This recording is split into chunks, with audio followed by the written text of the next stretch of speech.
Hello everyone, welcome back to my channel. So last Saturday আমরা গিয়েছিলাম butter and grace restaurant, যেটা লালবাগে অবস্থিত। এই রেস্টুরেন্টটা থেকে দিনের বেলা তোমরা অনেক ভালো ভিউ পাবা, আর এটা অনেক বেশি অ্যাস্থেটিক, অনেক সুন্দর সুন্দর ব্যাকগ্রাউন্ড আছে। আর আমি যখন নিজের পিকচার ক্লিক করছিলাম তখন এই পিচ্চিটা এসে কি সুন্দর করে আমার সাথে পোজ দিচ্ছিল। You know what is the fun fact is, আমি যখন গিয়েছিলাম তাদের রেস্টুরেন্টটা একদম খালি ছিল, বাট আমি যাওয়ার সাথে সাথে তাদের রেস্টুরেন্টে কাস্টমারের ভিড় হয়ে যায়। তো আমি তাদেরকে বললাম আর কি যে আমি কত লাকি আপনাদের জন্য।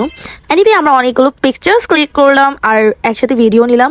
ওইখানে যে ভাইয়ারা থাকে তারাই আমাদের পিকচার্স অ্যান্ড ভিডিও নিয়ে। এইদিকে উনি কি দেখছিলেন এটা কনসেন্ট্রেটলি আই ডোন্ট রিমেম্বার। দেন আমাদের অর্ডারটা চলে আসে। আমরা 399 টাকার প্লেটার অর্ডার দিয়েছিলাম। And the best part is তারা আমাকে গরম গরম খাবার সার্ভ করে। এই শীতের মধ্যে গরম গরম খাবার সবাইকেই ভালো লাগে। And the best part is তারা কোনো এক্সট্রা চার্জেস অর ভ্যাট রাখে না। আর খাবারটা অনেক বেশি ইয়ামি ছিল। তো I would like to say thanks to Butter and Grace for serving us qualityful food. আমাদের ডিনার কমপ্লিট করে আমরা বাসার উদ্দেশ্যে রওনা দিলাম। So that's pretty much it. Subscribe for more.